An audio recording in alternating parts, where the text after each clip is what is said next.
Bismillahirrahmanirrahim. Assalamualaikum warahmatullahi wabarakatuh. Innal hamdalillah nahmaduhu wa nasta'inuhu wa nastaghfiruh wa natubu ilayhi wa na'udzu billahi min shururi anfusina wa sayyiati a'malina. May yahdihillahu fala mudilla lahu wa may yudlil falan tajida lahu waliyyan mursyida. Asyhadu an la ilaha illallah wahdahu la syarika lah wa asyhadu anna Muhammadan 'abduhu wa rasuluh.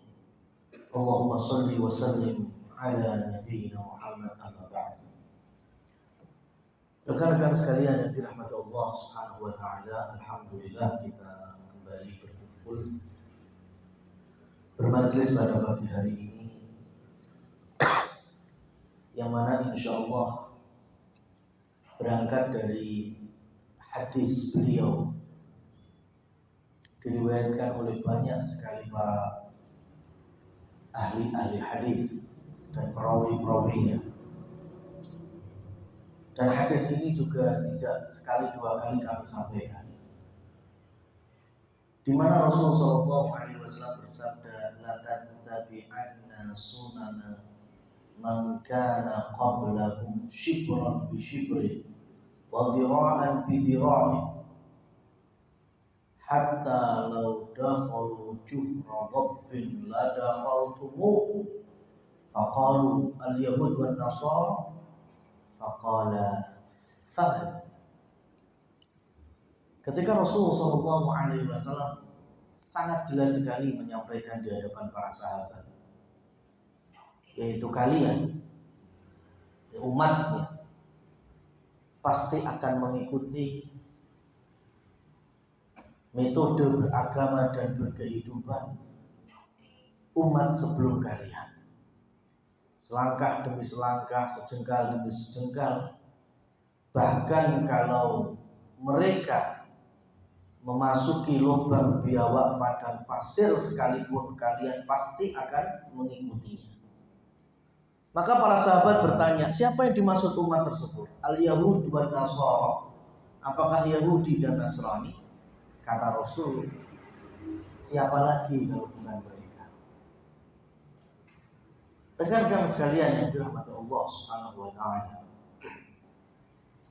hadis ini membawa kita bahwa orang-orang Yahudi dan juga orang Nasara, ketika Allah turunkan para nabi dan para rasul untuk mereka hanya jadikan sebagai simbol dan jargon saja. Kalau masalah mengikuti, nanti dulu. Ketika Nabi Musa alaihi salam membawa perintah, qala Musa liqaumihi, berkata Nabi Musa kepada umatnya, ketika Allah memerintahkan ya'murukum an tadbahu baqarah, Allah memerintahkan kalian menyembelih sapi. Sesimpel itu perintahnya. Tapi apa kata orang-orang Bani Israel Yahudi? Qala atattakhiduna huzwa. Musa, engkau ini ngajak guyon loh. Kok Allah merintah kita beleh sapi? Itulah pola pikir orang-orang Yahudi. Jadi ketika nabinya memerintah, bukannya sami'na wa ata'na, tapi disepelekan dan diremehkan, bahkan dianggap main-main. Dan ini bukan hanya di Nabi Musa saja, seluruh mayoritas para nabi Bani Israel, kalau mereka tidak sepakat apa yang dibawa, tidak sesuai dengan hawa nafsu mereka, yang terjadi para nabi itu dikejar-kejar, dibunuh, bahkan sampai dimutilasi. Itu yang terjadi pada Nabi Zakaria, Yahya dan Isa alaihi wassalam. Rasul sallallahu alaihi wasallam mewanti-wanti supaya umatnya jangan seperti itu. Adanya Nabi Muhammad sallallahu alaihi wasallam hanya sebatas jargon saja. Hanya sebatas simbol saja. Ketika Rasul sallallahu alaihi wasallam telah menerangkan agama ini sejelas-jelasnya, tapi banyak yang berpikir secara hawa nafsu. Itulah kenapa yang membawa Syekh Muhammad bin Abdul Wahab, beliau punya ringkasan risalah yang dikenal dengan judul Usul Sittah. Ya, dengan judul Usul Sittah, yaitu 6 pilar. Yang mana sebetulnya keenamnya ini diambil dari Al-Quran, diambil dari hadis. Begitu mudahnya orang awam. Kata beliau, orang awam itu kalau versi di Jazirah Arab itu kan berarti orang-orang Badui. Mendengar ayat Allah, mendengar hadis Nabi jelas. Tapi kata Syekh Muhammad bin Abdul Wahab, di sana ada Adkiyaul alam wa uqalaihim. Ada orang-orang yang pintar secara akademis, berakal, tapi ternyata malah membolak-balikkan firman Allah dan hadis sesuai dengan hawa nafsunya. Rasul Shallallahu Alaihi Wasallam ketika bertanya di hadapan budak, pertanyaannya simple. Aina Allah? Di manakah Allah? Sang budak itu hanya menunjukkan tangannya ke atas sambil mengatakan Allah fis sama. Allah ada di atas langit. Maka Rasulullah Shallallahu Alaihi Wasallam langsung menyebut bahwa budak ini beriman. Sesimpel itu. Karena Nabi Shallallahu Alaihi Wasallam menyebutkan bahwa di dalam Al-Quran ada 7 tempat yang menerangkan Allah beristiwa di atas arsy.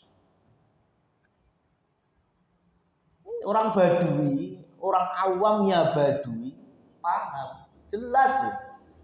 Allah bersemayam di atas arsy-Nya, di atas langit tentunya. Lah hari ini banyak yang gagal paham.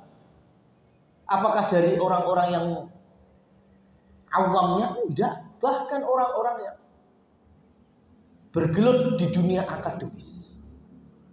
Sampai mereka tidak terima kalau Allah itu beristiwa atau bersemayam di atas arsy. Sehingga enggak meyakini Allah itu di atas arsy.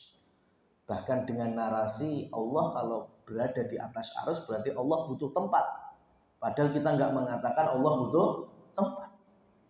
Dan lain seterusnya. Siapa yang rusak fitrah yang bersih? Yang dulu di zaman Rasul Shallallahu Alaihi Wasallam tidak ada perdebatan sama sekali. Yaitu orang-orang yang adkiyaul alam. Orang-orang yang cerdas. Dahulu kalau mau sekolah di perguruan tinggi Islam, mau belajar akidah, itu fakultasnya jelas kelihatan pakai istilah Arab yaitu usuluddin. Kan ada kan fakultas usuluddin. Pakai istilah Arab yang jelas. Usuluddin yaitu pondasi agama. Oh berarti belajar tauhid, belajar akidah, rukun iman, rukun Islam. Jelas, gamblang. Hari ini fakultas itu sudah nggak ada lagi, atau lebih tepatnya diganti.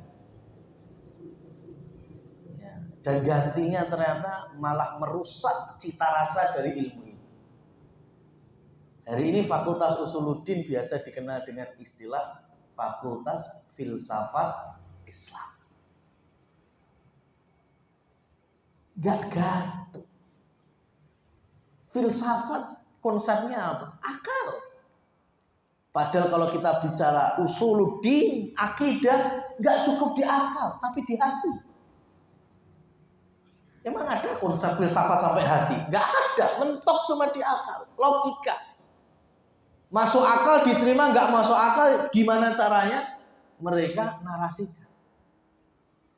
Sekarang aja nama istilah dalam fakultasnya aja udah dirusak. apalagi isi di dalamnya. Apakah mereka orang-orang yang jahil, orang yang tidak punya akademis? Tidak, mereka orang-orang pintar semuanya. Itulah yang membawa Syekhul Islam Ibnu Taimiyah mengatakan utu zakaan walam yu'ta zakaan, utu fuhuman walam yu'ta uluman. Mereka adalah orang-orang yang Allah berikan kecerdasan, tapi tidak Allah berikan kebeningan hati, kejernihan jiwa. Mereka yang Allah berikan pengetahuan, wawasannya banyak, tapi Allah tidak berikan mereka ilmu, artinya ilmu yang bermanfaat. Rekan-rekan sekalian yang dirahmati Allah Subhanahu wa taala, bisa dilihat kalau ke kampung-kampung yang mungkin nggak ada di Google Map itu.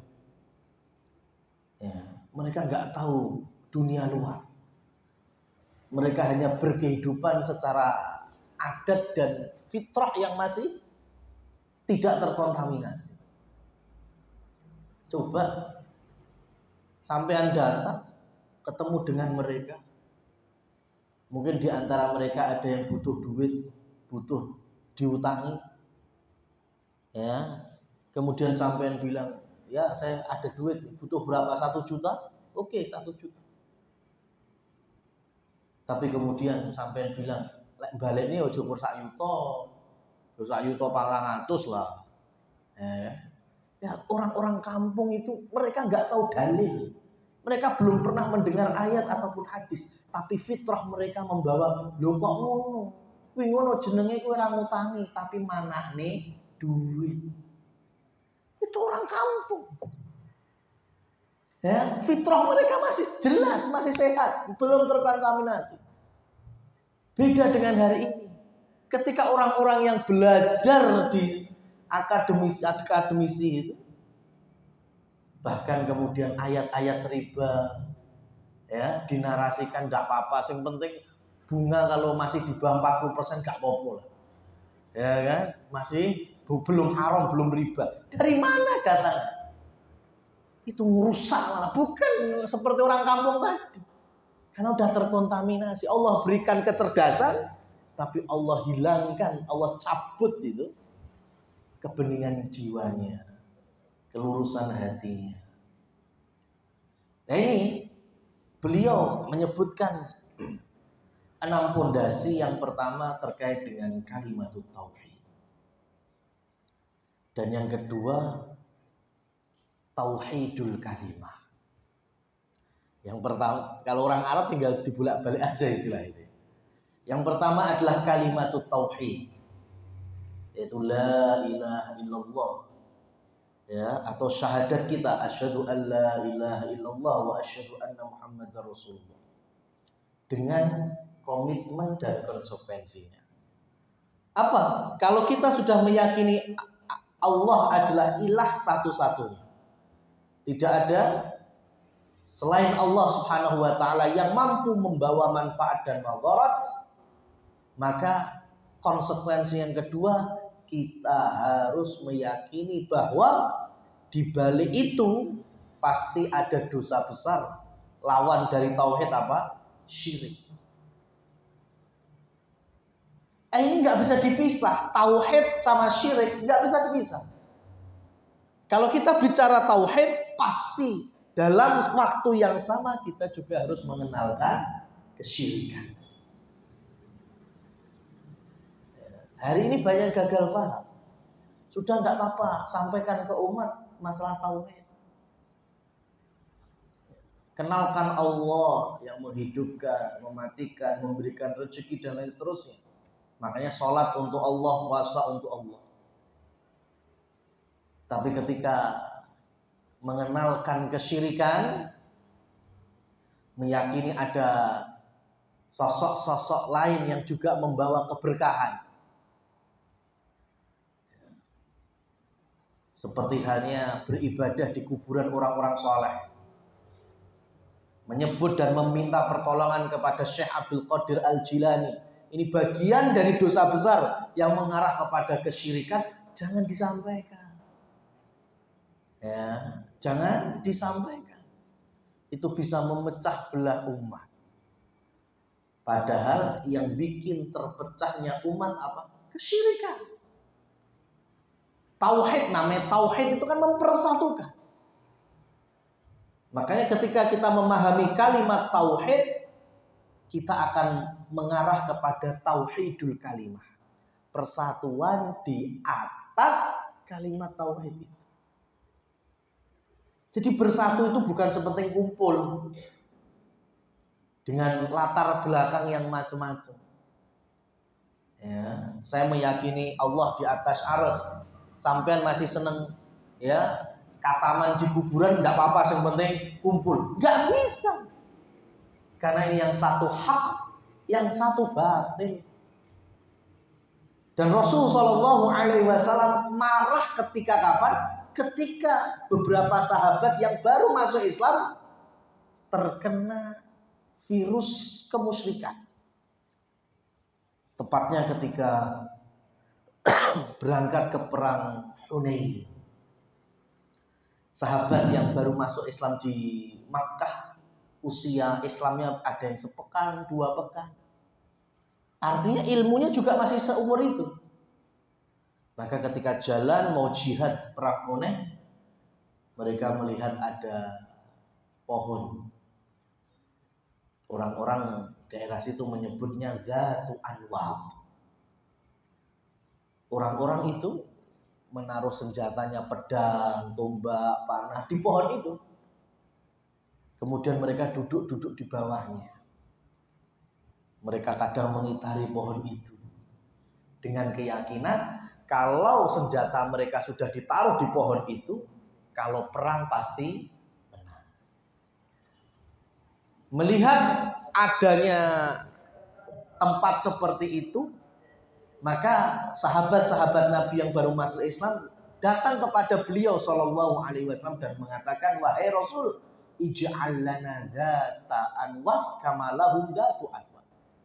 Buatkan kami pohon seperti itu, sebagaimana mereka juga punya pohon dzatu anwat. Rasul senyum, enggak. Rasul marah semarah-marah. Subhanallah, Allahu Akbar. Ucapan kalian seperti ucapannya kaumnya Musa alaihissalam. Ketika mereka selamat dari kejaran Fir'aun, Allah selamatkan di tempat yang baru ada berhala-berhala yang disembah. Mereka mengatakan kepada Nabi Musa, ij'al lana ilahan kama lahum alihah. Hei Musa, buatkan kepada kami ya patung-patung yang dijadikan sesembahan, seperti mereka juga punya berhala. Marah Rasul. Kenapa? Karena kesyirikan itu. Kalau permasalahannya bukan permasalahan penyelewengan akidah, Rasul masih bisa terima. Ya. Seperti ketika beliau masih sama temanya, tema perang Bani Quraidah. Ba'da zuhur beliau berniat supaya para sahabat segera datang ke Bani Quraidah. Makanya beliau sampaikan, la tusolliyanna ahadukum illa fi Bani Quraidah. Jangan ada di antara kalian yang sholat asar kecuali di Bani Quraidah. Jelas sekali kan ini pesannya. Tapi sahabat saking banyaknya perjalanan juga terhambat. Ternyata waktu asar tiba mereka belum sampai Bani Quraidah. Apa yang terjadi? Sebagian sahabat tetap sholat asar. Karena mereka meyakini Rasul juga pernah bersabda sebaik-baik amalan adalah as-sholatu ala waktiha. Sholat tepat pada waktunya. Lah ini wis manjing asar. Maka sebagian mereka sholat asar di perjalanan. Tapi sebagian lagi tetap nunggu sampai Bani Quraidah baru mereka sholat asar. Padahal itu sudah surut, sudah menjelang maghrib. Nah berita ini dilaporkan kepada Rasul Shallallahu Alaihi Wasallam. Rasul marah? Enggak. Bahkan Rasul tersenyum. Kenapa? Karena Rasul sudah senang sahabat meskipun berpecah, ya tidak satu kesepakatan, tapi itu semuanya berlandaskan pesan beliau, bersandarkan ilmu dari beliau. Rasul juga mengatakan sholat tepat pada waktunya, yang sholat asar tepat pada waktunya nggak salah. Tapi Rasul juga secara tersurat mengatakan jangan sholat asar sampai di Bani Quraidah. Yang sholat di Bani Quraidah, iya, meskipun waktu asar sudah habis, Rasul juga tidak menyalahkan. Ini rekan-rekan sekalian yang dirahmati Allah Subhanahu wa taala. Jadi faktor yang pertama dan yang kedua itu tidak bisa dipisahkan. Ketika kita sudah bersatu di atas tauhid, maka persatuan di atas agama itu. Kalau bahasanya para ulama dulu malah lebih sangar lagi. Yang dimaksud persatuan agama adalah iltizamu bisunnah wa tarkul ma'asi wal bidah. Yaitu istiqomah berpegang teguh di atas ajaran Rasul dan menjauhi segala amalan-amalan yang tidak pernah dicontohkan oleh Rasul Shallallahu Alaihi Wasallam. Karena itu bagian dari kemaksiatan, dosa besar. Ini artinya yang memecah belah umat itu malah orang-orang yang bikin ajaran Islam ditambah-tambahin dewe-dewe itu. Itu yang bikin pecah. Ya, itu yang nggak bikin bersatu. Bahkan ketika kita menyampaikan semacam ini, kita minta bersatu di atas sunnah, di atas ajaran Rasul. Janganlah bikin ajaran-ajaran sampai naik. Malah dibilang kita yang memecah belah. Ya, padahal yang memecah belah itu ketika mereka bikin majelis sendiri, acara sendiri, ritual sendiri, apa yang dibaca tidak pernah dicontohkan oleh Rasul. Zikirnya, wiridnya, sholawatannya, atau sejenisnya.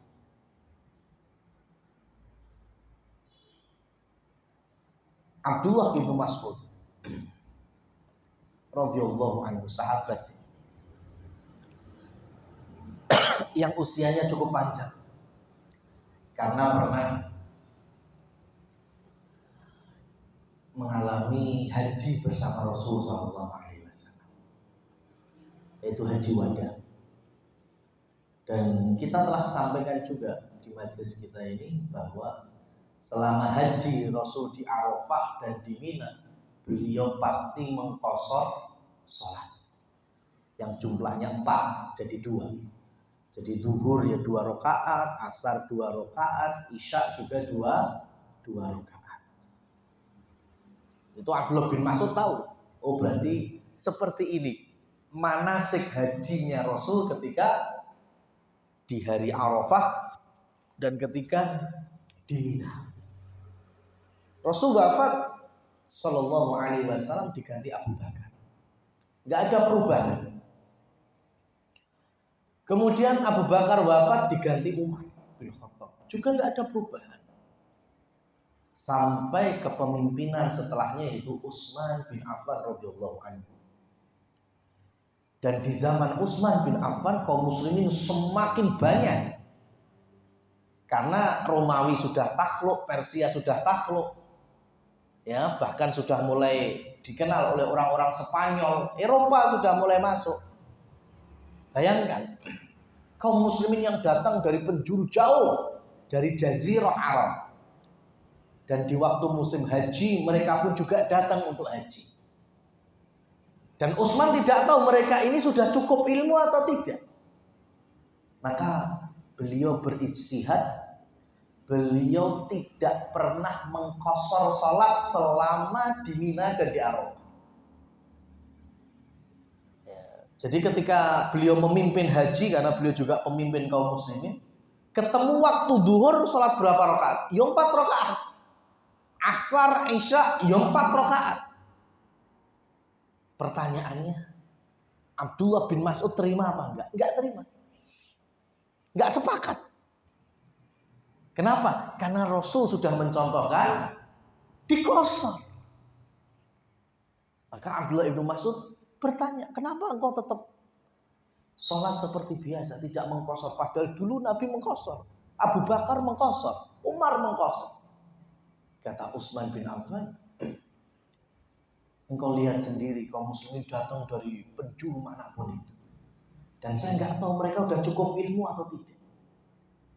Saya takut ketika mereka tahu kalau selama kita di sini haji dipimpin oleh seorang khalifah yaitu Utsman bin Affan dengan model sholat zuhur 2 rakaat, asar 2 rakaat dan isya 2 rakaat yaitu dikosor. Ketika mereka pulang ke daerahnya, itu yang mereka pahami. Artinya apa? Oh, sholat zuhur itu gak apa-apa, loro. Ya, sholat asar isya itu juga bukan 4 rakaat tapi 2 rakaat. Wah, ini kan merusak agama jadi. Maka dengan berkeyakinan dan berijtihad itulah Utsman bin Affan menyampaikan kepada sahabat yang lain, saya takut yang difahami ya seperti itu. Makanya ya sudah nggak usah ada kosongan. Nah ini kan terjadi di zamannya Imam Malik. Ya, Imam Malik pernah ada di situasi beliau di penjara, dicambuk sampai patah tulang bahu beliau. Tapi namanya Imam Malik mau di penjara, mau sakit, tetap muridnya datang. Ya, dan waktunya sholat beliau tetap jadi imam. Ya, maka di beberapa tahun itu Imam Malik kalau sholat bisa ngangkat tangan, mas. Gak iso patah bahunya. Makanya ketika takbiratul ihram Allahu Akbar ya tetap apa jenenge gak bersedekap. Nah tapi kan di waktu itu ada murid yang datang dari daerah Persia seperti Uzbekistan, Kazakhstan dan seterusnya itu wilayah itu. Mereka tahunya pas belajar dengan Imam Malik selama di penjara, oh Imam Malik sholatnya ini. Ya. Urung sempet ketemu Imam Malik pas sehat, mereka wis balik neng negarane dhewe-dhewe. Dan kemudian mendakwahkan bahwa tata cara sholat madhabnya Imam Malik gak perlu bersedekap. Sampai hari ini kan ada yang seperti itu. Ya, padahal nggak tahu sejarahnya Imam Malik pas sehat gimana. Ya takbiratul ihram sedekap. Itu ngepasi ketika beliau patah tangannya, bahunya. Ya jelas gak raiso bersedekap lah. Ya akhirnya cuma biar kaya siap ngono wae kan. Tapi jenenge murid ki enek sing pinter, enek sing balelo, enek sing ora mudengan.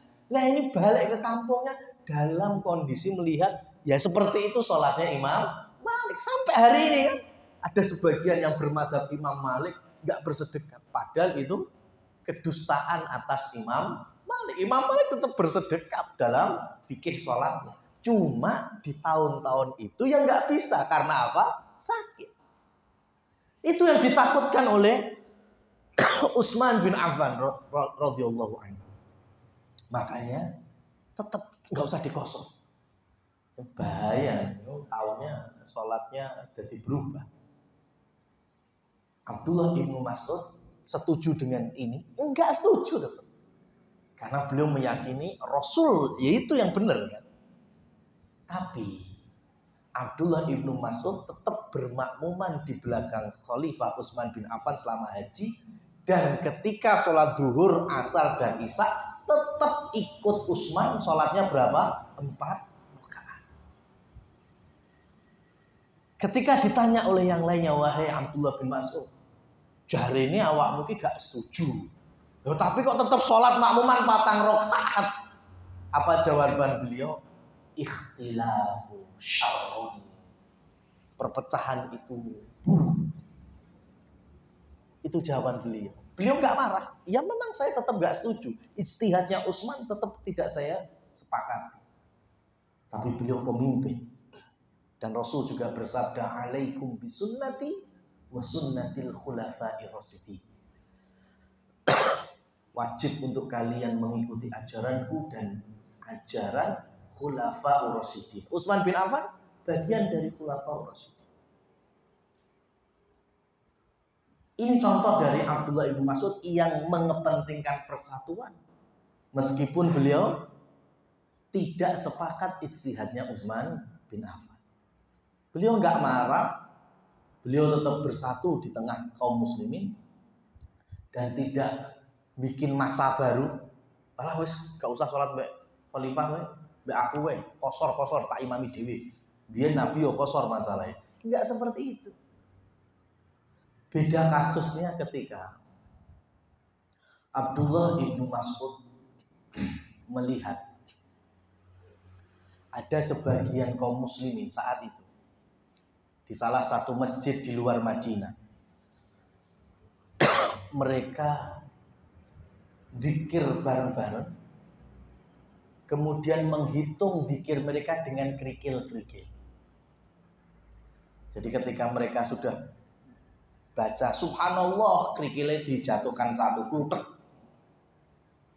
Alhamdulillah, klutek.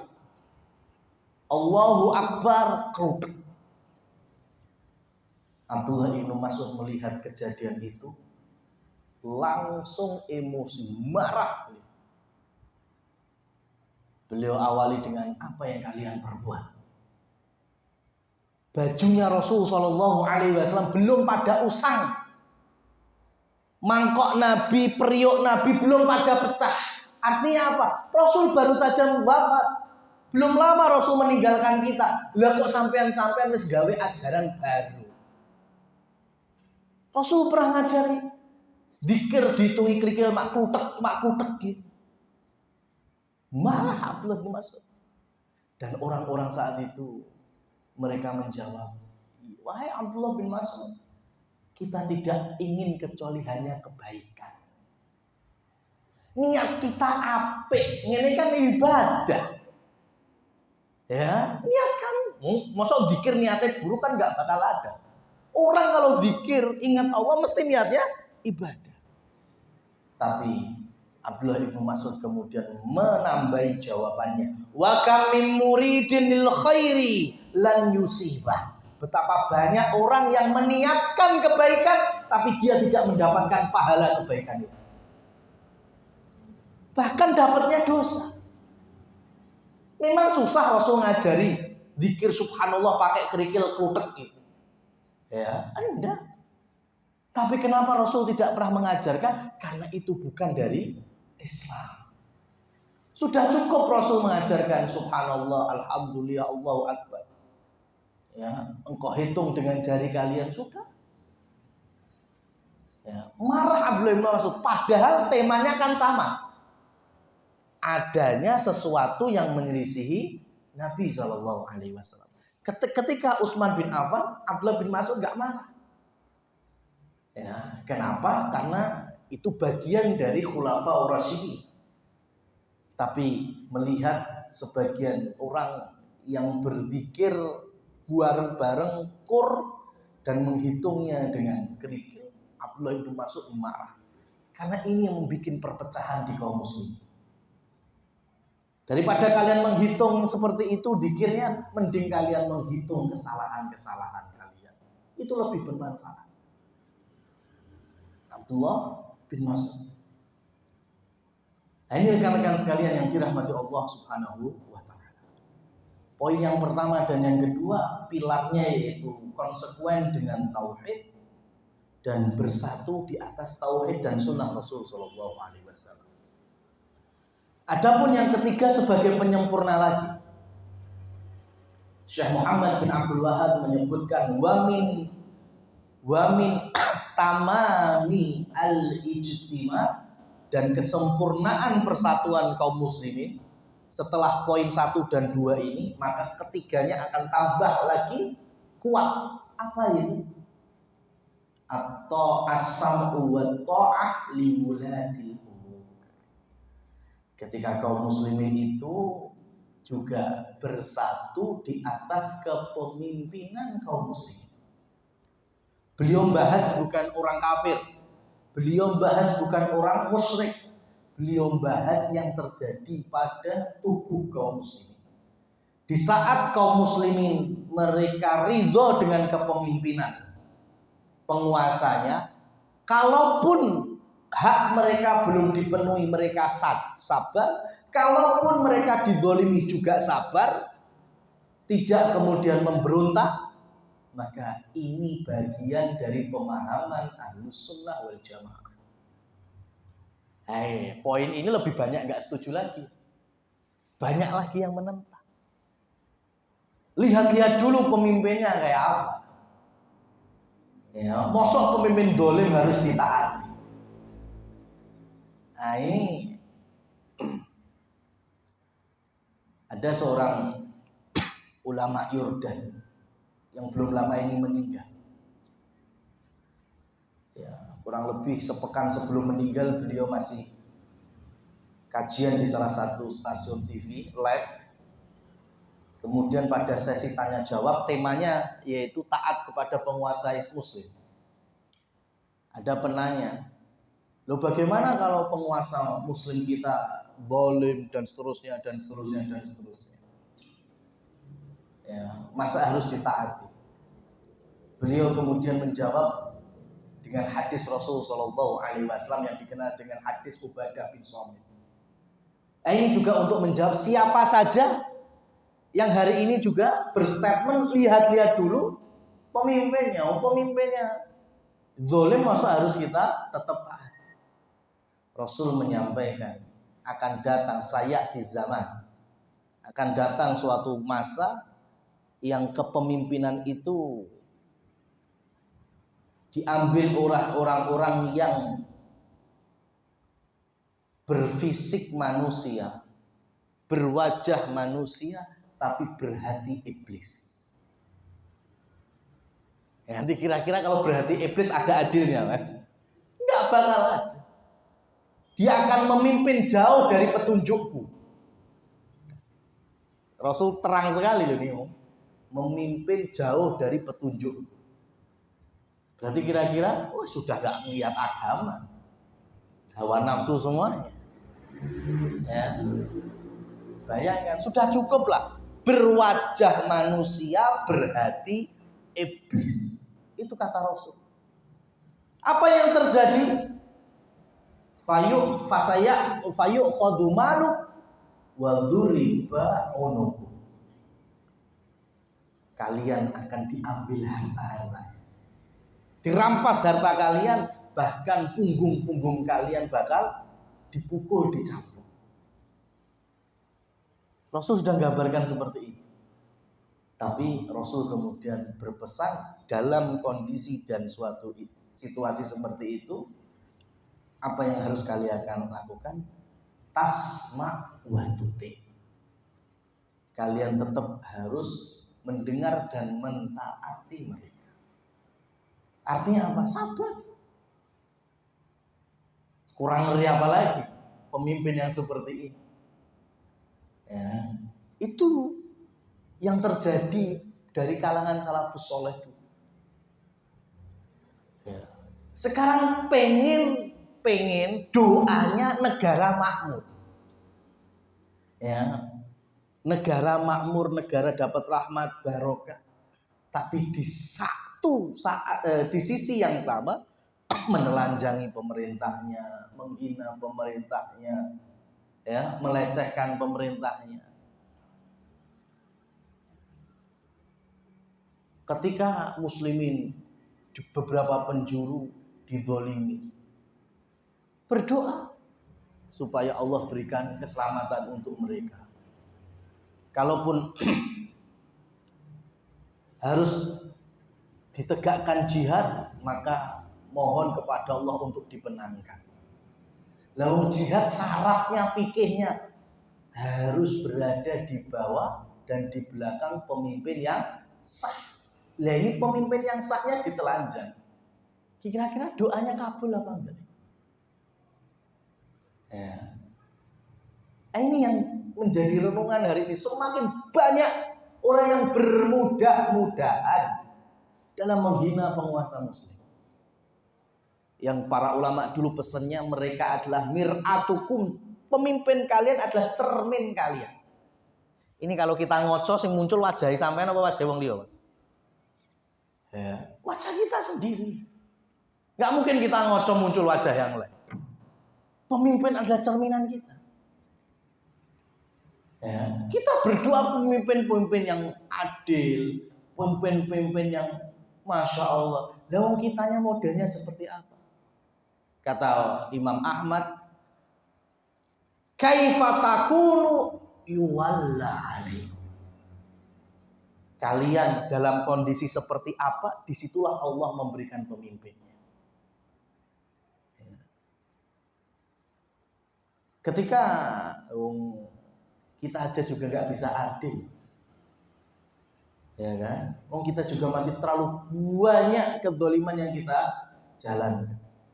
Masih banyak orang belanja juga gulain nota kosong, proposal yo di-upgrade sak dhuwur-dhuwure, ya kan, untuk mencari keuntungan pribadi, ya. Kemudian banyak kebohongan dan manipulasi itu di kita, ya.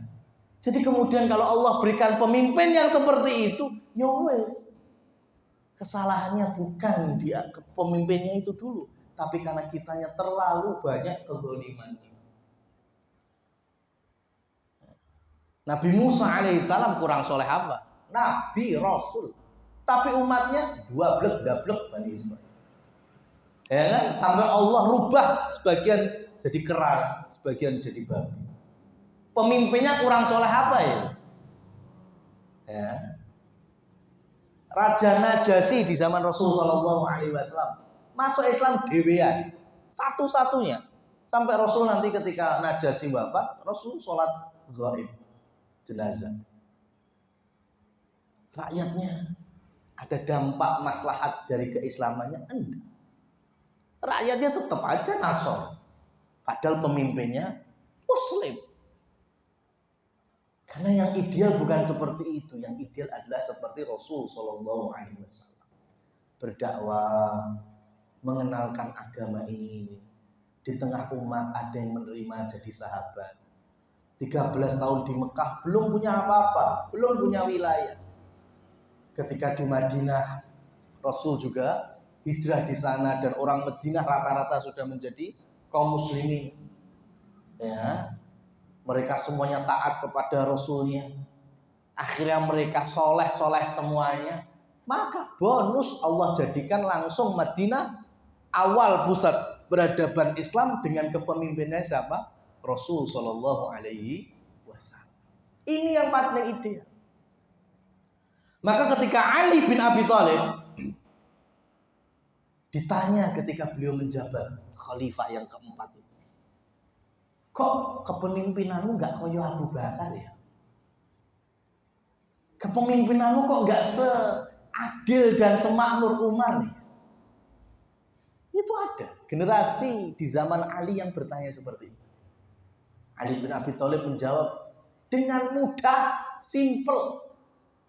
Kamu pengen tahu jawabannya?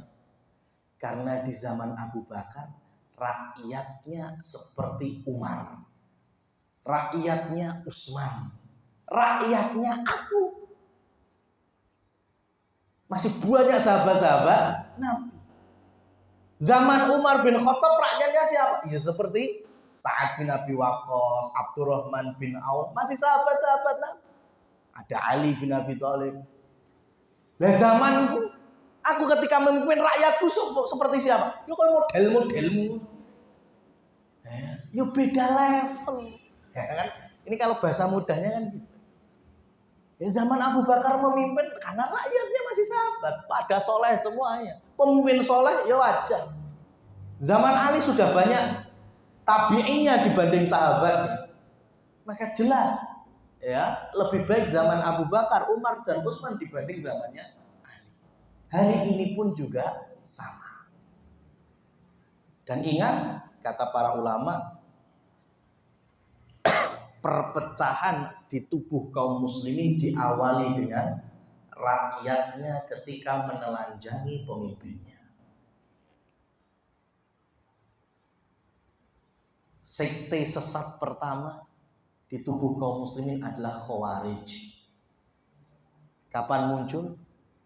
Ketika beberapa anak muda dari Basrah, dari Kufah, dari Mesir, mereka terprovokasi, tidak terima dengan kepemimpinan Utsman bin Affan. Yang terjadi apa? Mereka geruduk rumahnya Utsman, demo di depan rumahnya Utsman. Ini dalil bahwa ada demo, ya. Kapan? Utsman yang didemo. Ya. Berarti demo itu dari sahabat atau dari orang-orang yang menyimpang dari sahabat? Utsman. Ya, mereka bilangnya mau haji, tapi sampai Madinah mereka malah memboikot Utsman bin Affan, tidak bisa keluar rumah sampai di hari tertentu mereka masuk dan akhirnya membunuh Utsman bin Affan. Yang saat itu beliau menjadi pemimpin. Orang kafir yang bunuh bukan siapa? Muslim. Tapi ketika sudah mulai tidak ridho dan tidak taat dengan penguasanya, muncul akhirnya orang-orang itulah yang dikenal dengan Khawarij. Dan mereka nggak bertobat di atas itu. Bunuh mantunya Nabi, bunuh orang yang sudah digadang-gadang masuk surga, ya, bunuh salah satu dari Khulafa Ar-Rasyidin. Tapi mereka mengatakan hari ini amalan terbesar kita adalah membunuh pemimpin yang nggak adil. Masya Allah. Itu terjadi. Muncul lagi di zaman Ali bin Abi Thalib. Beliau juga terbunuh oleh orang-orang yang terprovokasi. Dan rata-rata mereka adalah orang-orang yang nggak punya ilmu, yang hanya menang semangat, panas-panasan, umum, umum. Makanya di masa Bani Umayyah dan Abbasiyah, kaum muslimin sudah banyak. Sebetulnya mulai di zaman Umar bin Khattab, beliau mengizinkan kaum muslimin punya masjid sendiri-sendiri untuk sholat 5 waktu. Kenapa? Karena Masjid Nabawi sudah nggak muat. Tapi pesannya Umar, hari Jumat tetap kalian Jumatan di Masjid Nabawi. Ya, sedeng Masjid Nabawi, tetap kalian sholat di Masjid Nabawi. Sampai luar-luar. Bahkan sampai wilayah hari ini dikenal dengan Masjid Ghamamah. Lumayan itu, jauh. Tapi kalau Jumatan tumplek-blek di situ, kenapa? Karena khotibnya Umar, pemimpin saat itu. Tapi kalau sholat 5 waktu silahkan di masjid-masjid. Nah, itu kemudian zaman berubah, zaman Utsman, Ali sampai Bani Umayyah, Bani Abbasiyah, dan kejatuhan mereka, kejatuhannya Bani Umayyah, kejatuhannya Bani Abbasiyah diantaranya apa? Ketika kaum muslimin semakin banyak, akhirnya nggak bisa sholat di Masjid Nabawi, ya, atau di masjid-masjid jami' wilayah Damaskus, ya, di masjid-masjid kampung-kampung atau suku-suku mereka sendiri. Dan kemudian muncul khotib-khotib yang di atas mimbar-mimbar Jumat itu mulai menyampaikan ketidaksepakatannya dengan penguasa muslim. Jadi rakyat didoktrin, rakyat ya di brainwashing, rakyat diberikan ya pemikiran bahwa wis pokoknya pemimpin kita pemimpin yang boleh. Ya, mau nggak mau harus kita lengserkan, kita kudeta dan lain seterusnya. Akhirnya ujung-ujungnya Bani Umayyah hancur, Bani Abbasiyah juga hancur.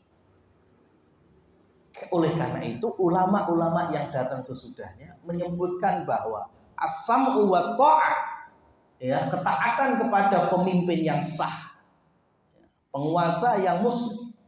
Muslim dalam arti secara zahir muslim sudah. Ya.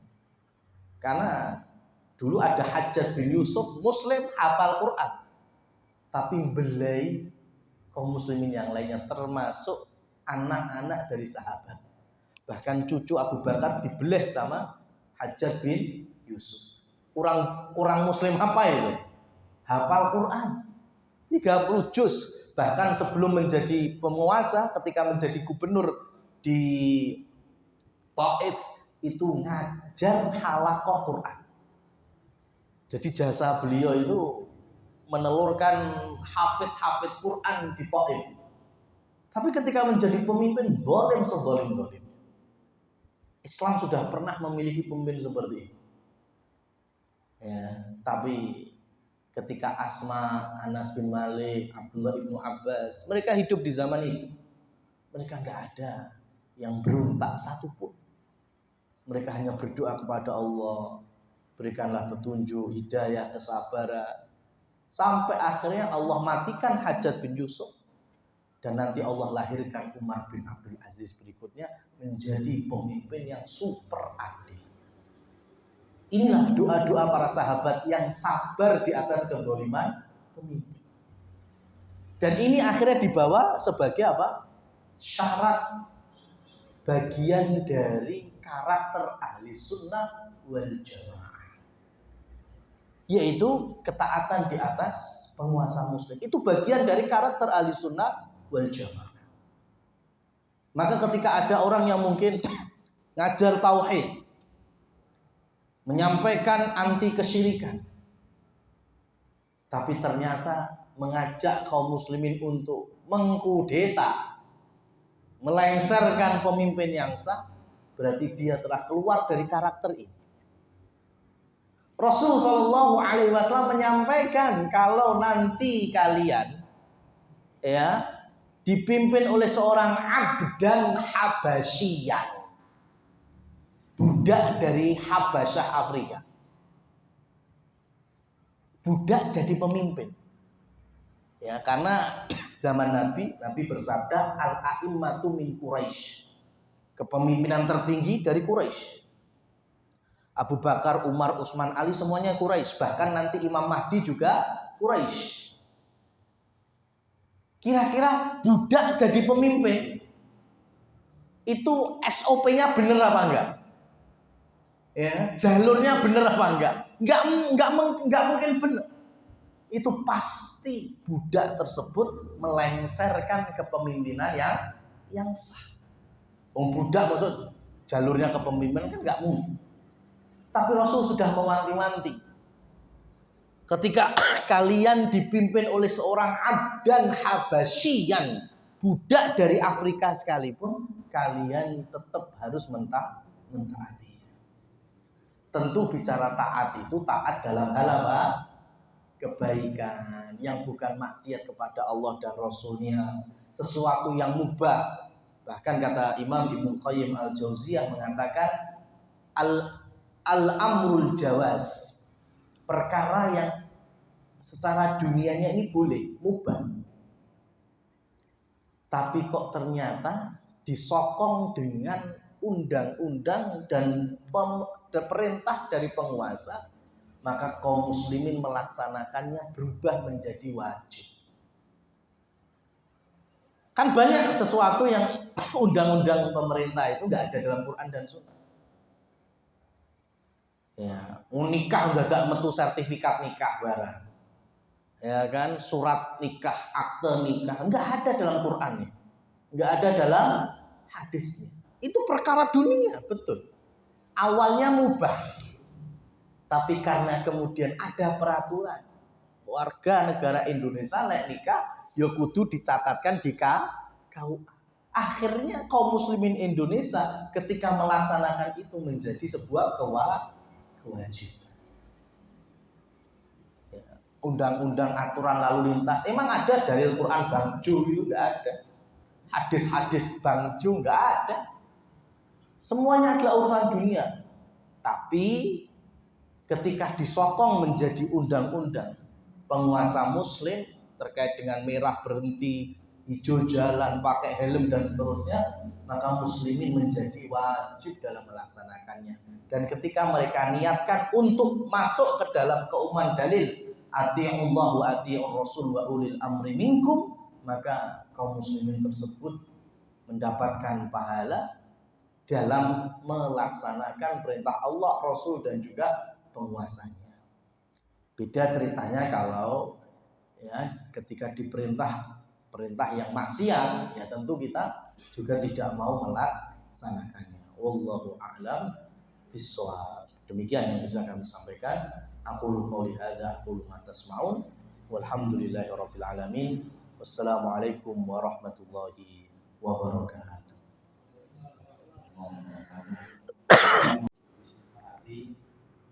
Pemerintah kita bagaimana keadaannya dan landasan selama apa yang diperintahkan itu tidak jauh dari apa yang diperintahkan oleh Allah dan Rasul.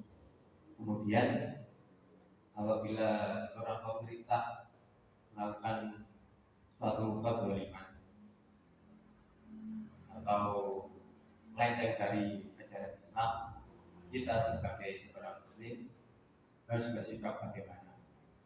Sedangkan dalam sebuah hadis disebutkan beberapa sifat seorang muslim ketika melihat kezaliman, yaitu menegurnya dengan tangannya atau dengan lisannya, dan yang paling lemah dengan hatinya.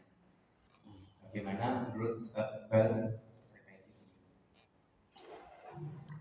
Baik, barakallahu fikum.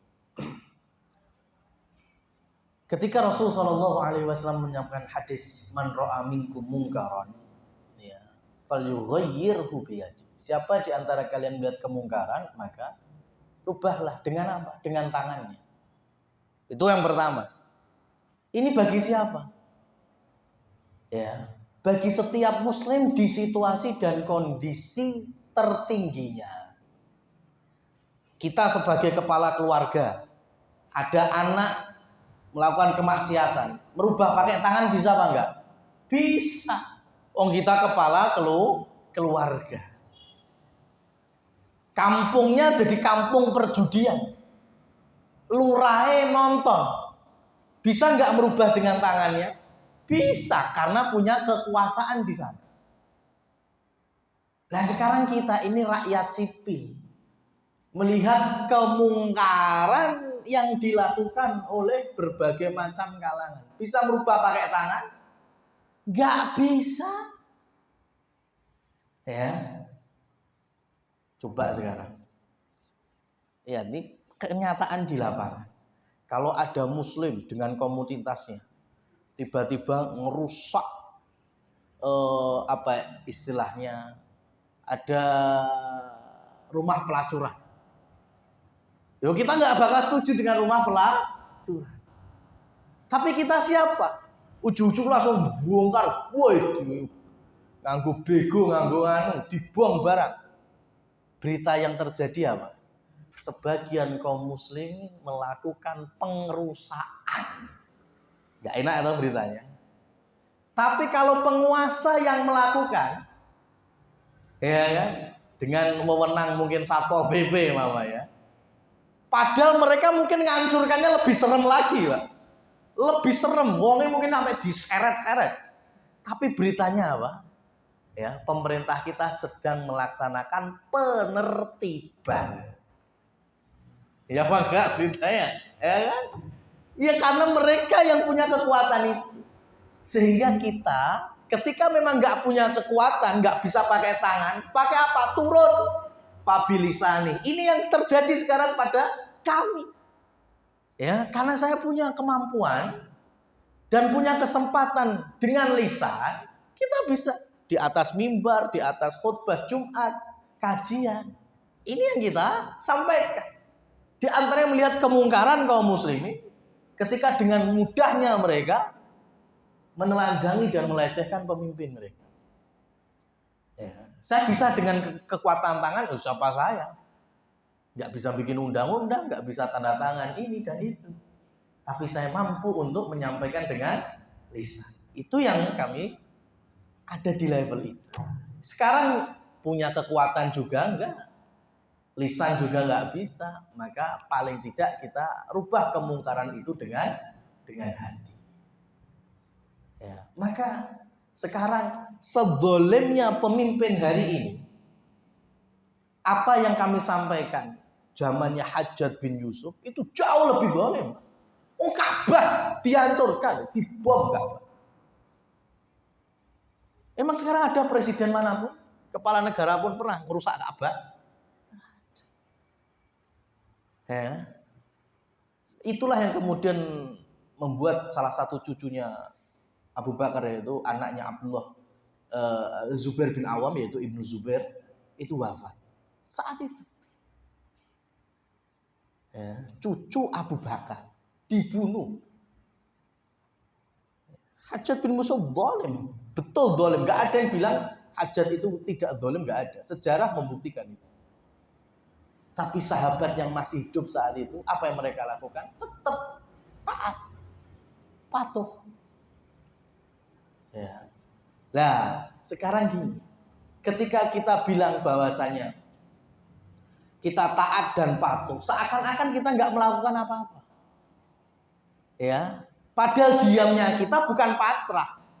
Kita ada nasihat bagi mereka. Nah, ini makanya kenapa Rasul Shallallahu Alaihi Wasallam menyampaikan agama ini dibangun di atas nasihat, dan salah satu nasihat adalah wali a'immatil muslimin wa ammati, untuk pemimpin-pemimpin mereka. Tentu bagaimana merubah kemungkaran yang ada di tengah pemimpin kaum muslimin, yaitu ada caranya, ada metodenya. Ya, ada cara, ada metodenya. Bagaimana? Nah, itu ulama sudah menyampaikan 4 mata. Berarti ketemu. Nah, ini susah kalau kita dengan protokoler dan seterusnya. Bisa apa? Disurati. Itu banyak dari kalangan para asatidzah, para dai yang berusaha mensurati pemimpin kaum muslimin. Ya.